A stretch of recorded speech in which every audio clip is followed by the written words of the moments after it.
We now come to Prime Minister's questions. We start with Dr. Luke Evans. Number one, Mr. Speaker. Prime Minister. Thank you, Mr. Speaker. This week marked 3 years since Putin's barbaric invasion of Ukraine. The courage of the Ukrainians is inspiring, and across this House we stand with them for as long as it takes. Mr. Speaker, that's why we're increasing defence spending to 2.5% of GDP by April 2027, with an ambition to reach 3% in the next Parliament as economic and fiscal conditions allow. And this afternoon, of course, I will travel to the US to have discussions with President Trump about the enduring security partnership between our two countries.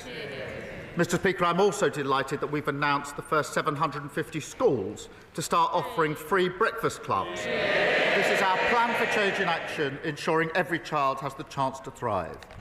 And Mr. Speaker, I'm sure the whole House will want to join me in thanking Amanda Pritchard for her services as Chief Executive of the NHS England, and I wish her well for the future. This morning, Mr. Speaker, I had meetings with ministerial colleagues and others. In addition to my duties in this House, I shall have further such meetings later today. Dr. Luke Evans. Could the Prime Minister tell this House whether the outcome of his budget was by design or by mistake? Did he mean to push 100,000 pensioners into poverty with his own analysis when he removed the winter fuel allowance, or was that a mistake? Did he mean to decimate family farming when he changed the inheritance tax, or was that a mistake? And did he mean to tax GPs, care homes and hospices when he raised NICs, or was that a mistake? Prime Minister, could he tell the House, are these acceptable collateral damage in his path for change, or simply a mistake that need rectifying? I'll tell you what was a mistake, leaving a £22 billion black hole that we had to sort out. We took the difficult decisions, investing in our NHS, and I would have thought he would have welcomed the 2 million extra appointments that we've achieved in the first 7 months of a Labour government. That's the difference our budget is making to people. Alex McIntyre. Delighted that Carlton and Grange primary schools in my city of Gloucester will be part of the first 750 schools to get free breakfast clubs. And I'm pleased that this government is already delivering on its manifesto promises in less than a year. So will the Prime Minister agree with me that by helping working parents with childcare and delivering the best start to the day for every single child, we are delivering opportunity for the next generation? Well, I agree with my honourable friend. We're pleased that 2 of the early adopter schools will be in his constituency. And, Mr. Speaker, we're ensuring that all primary school children aged can get access to free breakfast and at least 30 minutes of free childcare. And that means every child ready to learn, and parents, of course, supported with up to £450 a year back in their pockets. That's the change a Labour government makes. We now come to the Leader of the Opposition, Kemi Badenoch. Thank you, Mr. Speaker. Mr. Speaker, I wish the Prime Minister every success on his trip to Washington.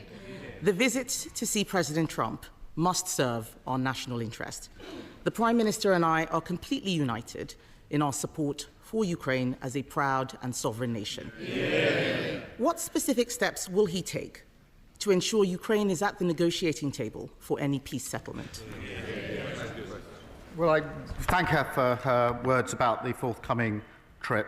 And it is right, and I think the whole House will think it's right, that Ukraine must be at the table at negotiations. There can be no negotiations about Ukraine without Ukraine. That has been my consistent position in all of the discussions that I've had. That will continue to be my position, because this is about the sovereignty of Ukraine and their ability to decide for themselves the future of their country. So they must be at the table.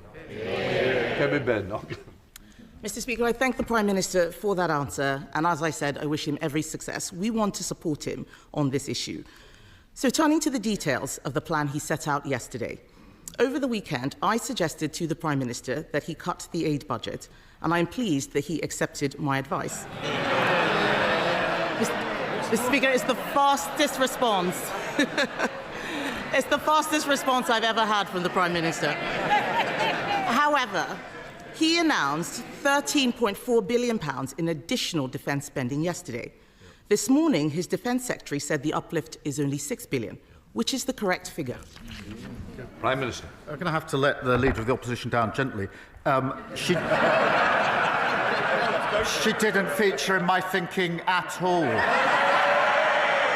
I was so busy over the weekend I didn't even see her proposal. I think she's appointed herself, saviour of the Western civilization. It's a desperate search for relevance. But, Mr. Speaker, look, if you take the numbers for this financial year and then the numbers for the financial year 27-28, that's £13.4 billion increase. That is the largest sustained increase in defence spending since the Cold War, which will put us in a position to ensure the security and defence of our country and of Europe. Kemi Badenoch. Mr. Speaker, that wasn't very clear. How is it that the Defence Secretary says $6 billion and he says $13.4 billion? The IFS said today that the government is playing silly games with numbers. How does he find this difference in numbers? Prime Minister. Mr. Speaker, we went through this 2 weeks ago, going through the same question over and over again. So let me say it. If you take the financial year this year, and then you take the financial year for 2027-28, the difference between the two is £13.4 billion. That's the same answer. If you ask again, I'll give the same answer again.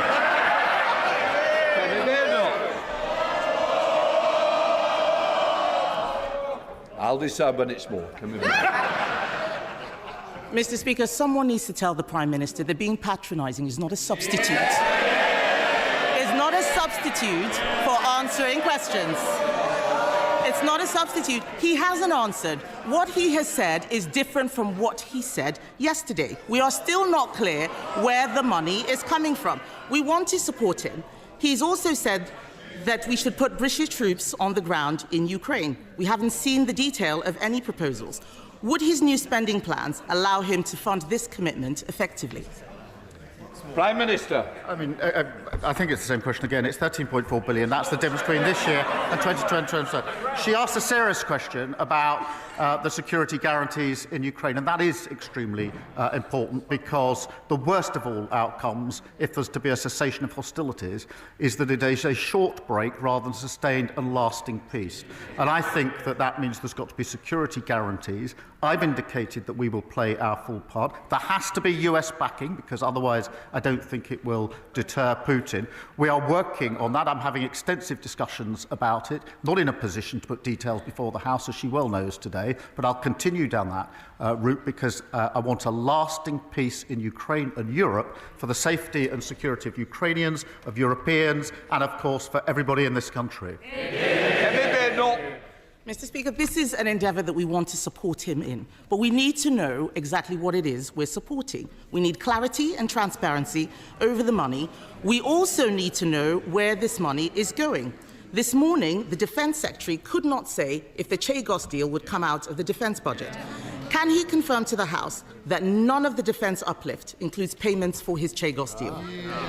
Prime Minister. Mr. Speaker, the additional spend I announced yesterday is for our capability on defence and security in Europe, as I made absolutely clear yesterday. The Chagos deal is extremely important for our security, for US security. The US are rightly looking at it. When it's finalised, I'll put it before the House with the costings. The figures being bandied around are absolutely wild of the mark. The deal is well over a century, but the funding I announced yesterday is for our capability to put ourselves in a position to rise to a generational challenge. That is what that money is all about, and I thought she supported it. Kemi Badenoch. Speaker, we need to make sure we are supporting a plan that is clear and transparent. Yesterday, the Prime Minister set an ambition for defence spending to reach 3% in the next Parliament. We agree with him, but this could be 2034, almost a decade away. That is too slow. We don't know how he will pay for it. We cannot raise taxes further. We already pay more on debt interest than defence, and everyone in this House would have heard him not answer the last question. So I will ask him again. Is he paying for the Chagos deal with this defence uplift or not? Prime Minister. Speaker, I've just dealt with that question. She gave her... The money announced yesterday is going to our capability to put ourselves in a position to defend the security of our country, Europe and the UK. And she asked about defence spending. She gave what people have described as a rambling speech yesterday when she couldn't say what defence spending should be. We've been absolutely clear. We've set it out, a full, credible, costed plan, and I thought she supported it. Holly Billington. Thank you, Mr. Speaker. The Prime Minister will be aware that in coastal communities like mine in East Thanet, people develop cancer earlier, get treated and diagnosed later, and die younger. Can he give the House an update on the plans for the government to implement the recommendations by the Chief Medical Officer, Chris Whitty, into tackling poor health in our seaside towns? Prime Minister. Well, I thank her for raising this.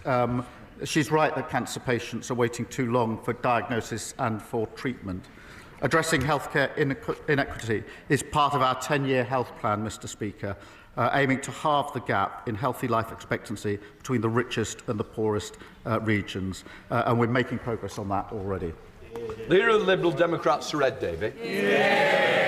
Thank you, Mr. Speaker. And can I start by wishing the Prime Minister well on his trip to the White House. It won't be an easy meeting, but we're all behind him for our national interest.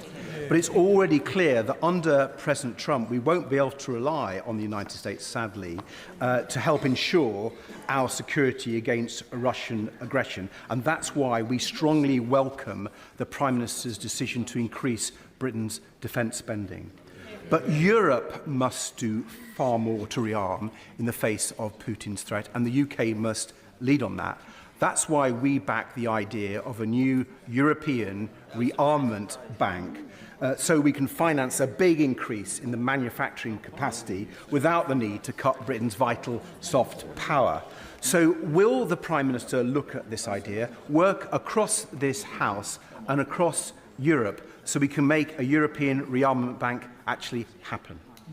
Prime Minister. I'll resist his suggestion that we've got somehow to choose between the US and our European partners. I do not believe that to be the case, and I want to strengthen our already strong relationship with the US, because I think it's vital that we do so. I, of course, want to work with our European allies on defence capability and what more we need to do in relation to capability, coordination and funding.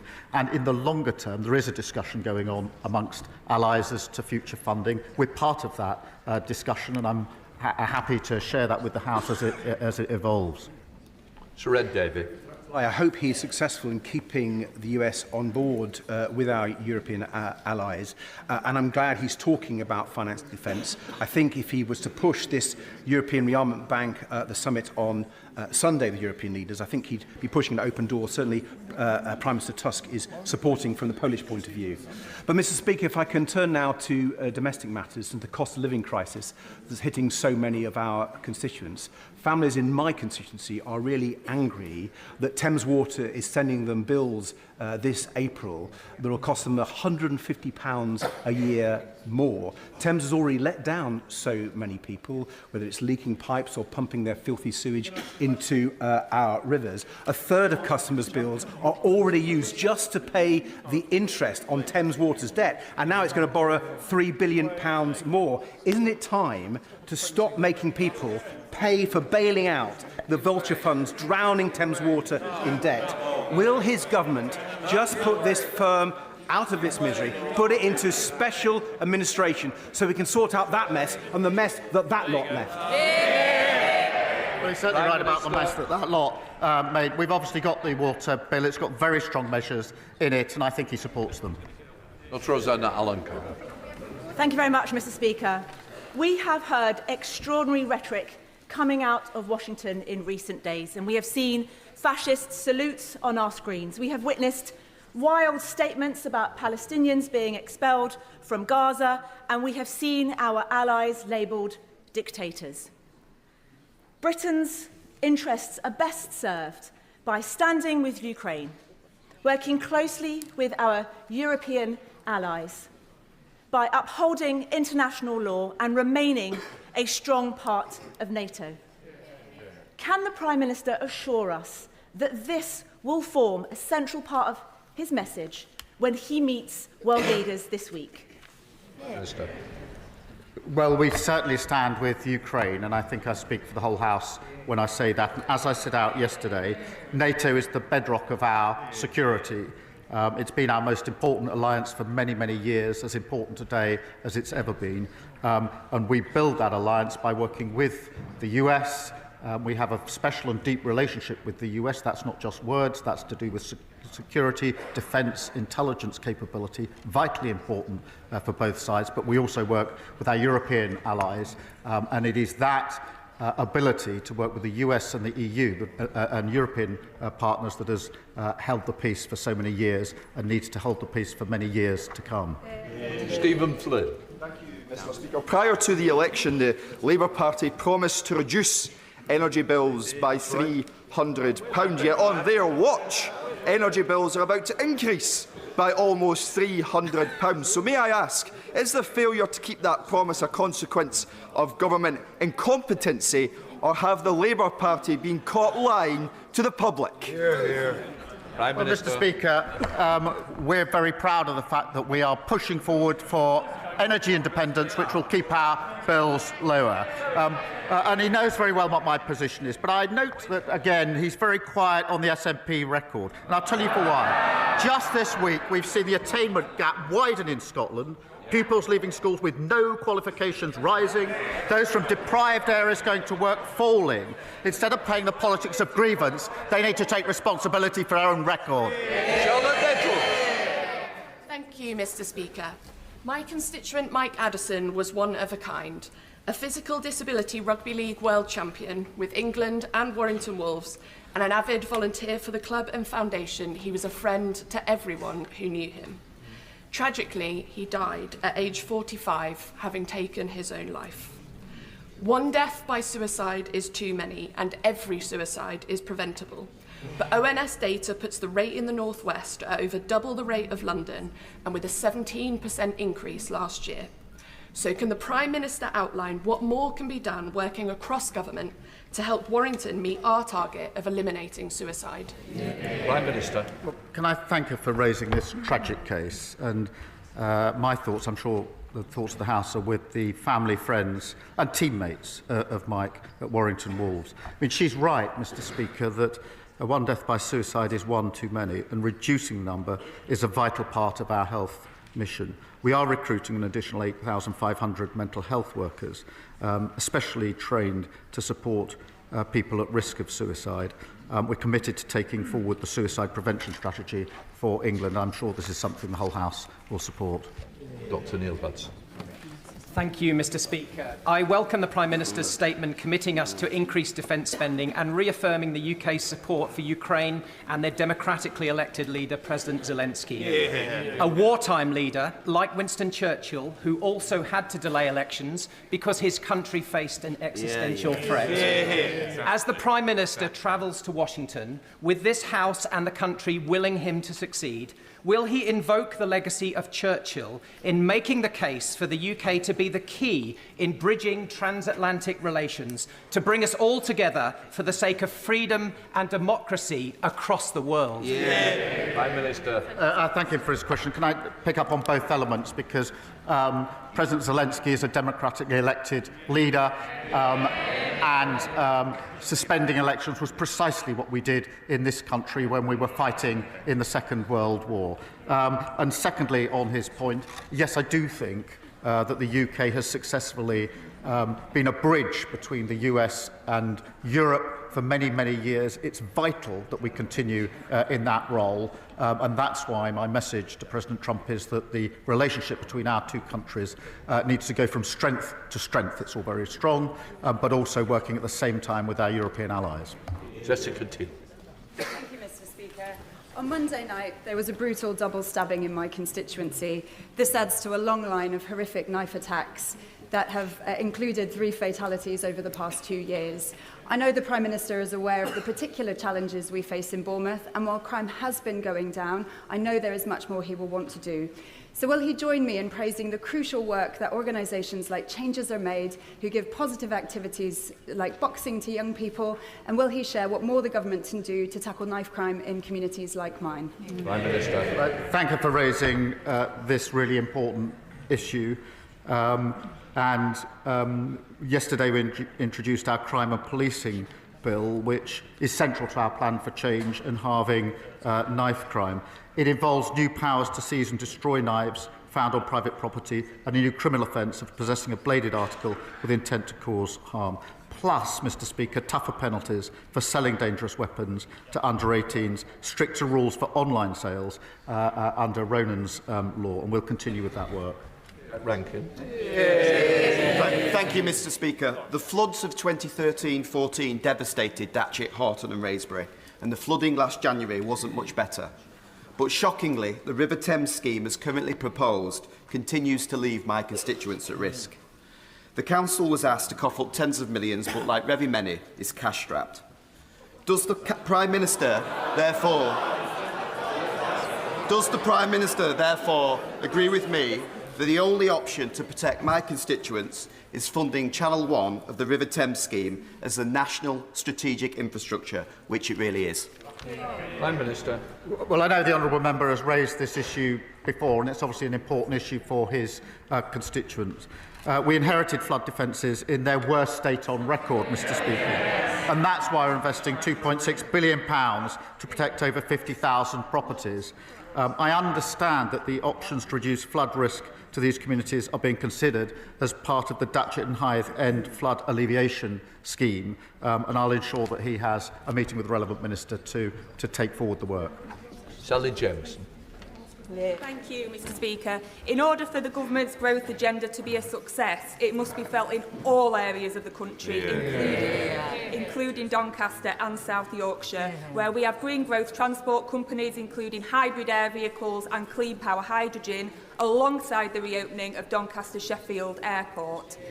So will the Prime Minister put on his record support for Mayor Ros Jones, who has led on the airport reopening, and also set out how the growth agenda will override those traditional patterns of investment mainly in the south of England and bring prosperity to South Yorkshire and indeed the north as a whole? Prime Minister.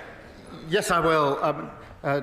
Doncaster's got a proud industrial heritage, rail, steel and coal, an extraordinary potential for industries of the future, from hydrogen to AI, and we are focused, Mr Speaker, on devolving more power and funding to metro mayors to support regional industry. We will work with the mayors of Doncaster and South Yorkshire to support efforts to reopen Doncaster Sheffield Airport. Graham Lamberter. Thank you, Mr Speaker. I have the privilege to represent the home of Speyside malts, some amongst the finest Scotch whiskies. Last week, the UK Government unveiled damaging plans to grant a different definition of single malt to English producers to that of Scottish single malts. This is entirely inconsistent with the global reputation of the quality of single malts and seeks to tear up a well-established definition of what a single malt is, pulling the rug yet further from underneath the Scotch whisky industry. Given the backlash from the industry to this and the damage this could cause to Scotch whisky exports and jobs, will the Prime Minister's word on whisky be his whisky bond by backing the industry to the hilt and scrapping these plans? Prime Minister. Mr Speaker, we do support Scotch whisky. It's a really important part of our economy, and that's why we allocated £5 million in the budget and why we're working with Brazil, which is worth £25 million for Scotch whisky. It's what we're doing to support industry and sectors in Scotland. And in addition to that, in another sector, at the weekend I was very pleased to be able to announce the £200 million investment in Grangemouth and the future for generations there. Steve Brace. Speaker, yesterday I returned from Ukraine, having spent 4 days with a cross-party delegation of parliamentarians. The Ukrainians we met from across society had one simple message. They were deeply thankful for our partnership, and they want us to know that they can overcome the Russian invasion because they must. Does the Prime Minister agree with me that alongside our welcome 100-year partnership, now is the time for the UK to redouble our efforts alongside our European partners to help secure Ukraine's future as a free, democratic and sovereign European nation? Yes, I do, and I'm really proud of the way the United Kingdom has risen to the challenge of the last 3 years in a united way, both in terms of the capability and funding that we provided to Ukraine, but also the throwing open of homes here for those fleeing. And I was privileged to welcome some of the families to Downing Street on Monday, and it was a human reminder of the impact that it's having on them, their children and their families. Dr. Keir Mellon. Thank you. Thank you, Mr. Speaker. The whole House wants the Prime Minister's meeting with President Trump to be a success, which requires credibility on our defence spending commitments. The Leader of the Opposition gave the Prime Minister an opportunity to unambiguously rule out the funding of any Chagos deal coming from the defence budget, and I'm not clear that he did that.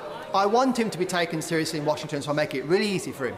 Will he rule out the funding of any Chagos deal coming from the defence budget, yes or no? Yes, sir. Prime Minister. As I said, when the deal is complete, I will put it before the House with the costings. The money yesterday was allocated to our capability, the single biggest increase, sustained increase in defence spending since the Cold War.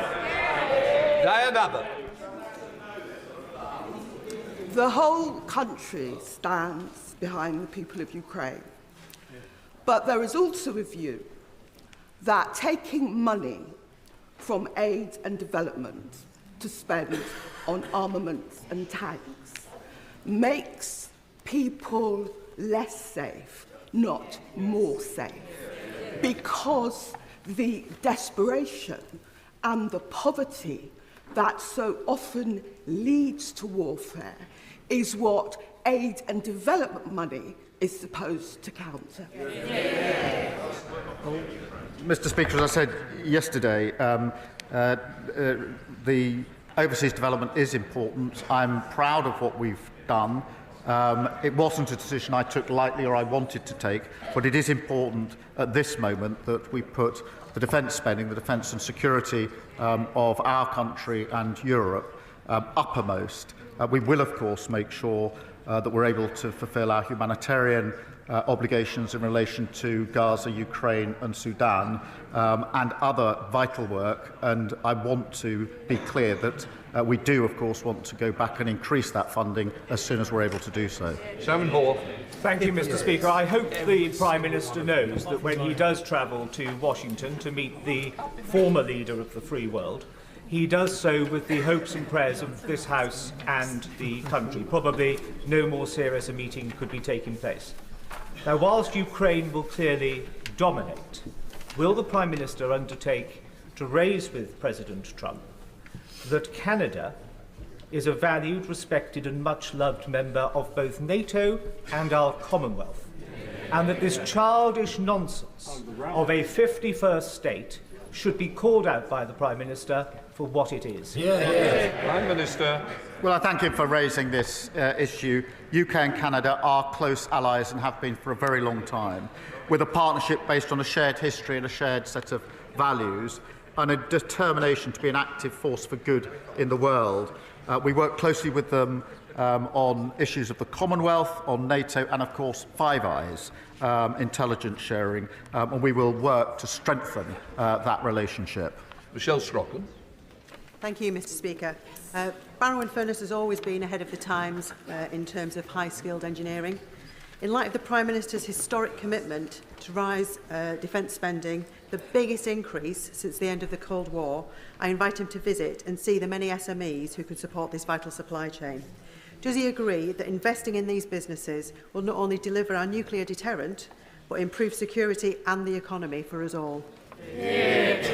Well, I thank her for raising this question, and we'll obviously consider her invitation. Defence spending, Mr. Speaker, already supports more than 430,000 jobs across the United Kingdom, and I'd like to recognise the contribution made by the workers in Barrow-in-Furness. Wendy Morton. Mr. Speaker, in my constituency, the planning inspector chose to use the term grey belt to pass a battery energy storage system application before the order was laid in this House to change the NPPF, and without recognising the moratorium for local authorities to manage their local plans. This decision failed to recognise the green belt that protects us against urban sprawl, and it failed to recognise the proximity to a school, a church and a graveyard. So can the Prime Minister define what grey belt actually is, or is it simply a grey area to allow for inappropriate development? Prime Minister. Well, Mr. Speaker, I'm not across the details of the individual case that she raises, as she will understand. But I am in favour of making sure that we can have the infrastructure and the houses that we need to grow our economy. And one of the problems we had in the last 14 years was an assertional rhetoric that we wanted homes and infrastructure, but when the decision were all that came up, the answer was always no. The answer cannot always be no. John McDonnell. Can I thank the Prime Minister and the Foreign Secretary for their efforts to secure the release of Alaa Abdel Fattah, the human rights campaigner, the British human rights campaigner, who's been imprisoned in Egypt now for over 10 years. The Prime Minister will know, because he's met the family, that his mother is on the 150th day of her hunger strike and her health is failing rapidly. Could I ask the Prime Minister to pick up the phone to President Sisi and seek the release of Alaa to save his life, also that of his mother's?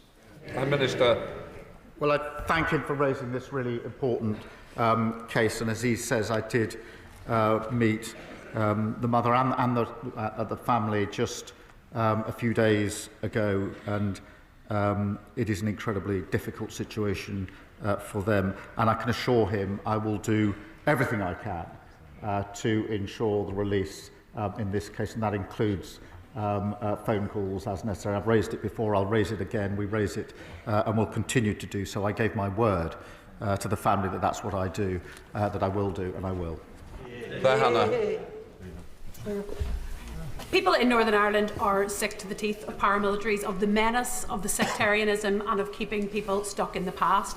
In light of the announcement yesterday on transition, does the Prime Minister recognise that people will be highly sceptical of this process, that there must be real learnings from the failed transitions of the past, that there can be no rewards for paramilitaries for hanging on, robust criminal justice, the flags off the lampposts and on street corners, and community-funded policing to allow communities that have been brutalised by paramilitaries to finally look forward to a confident and shared future?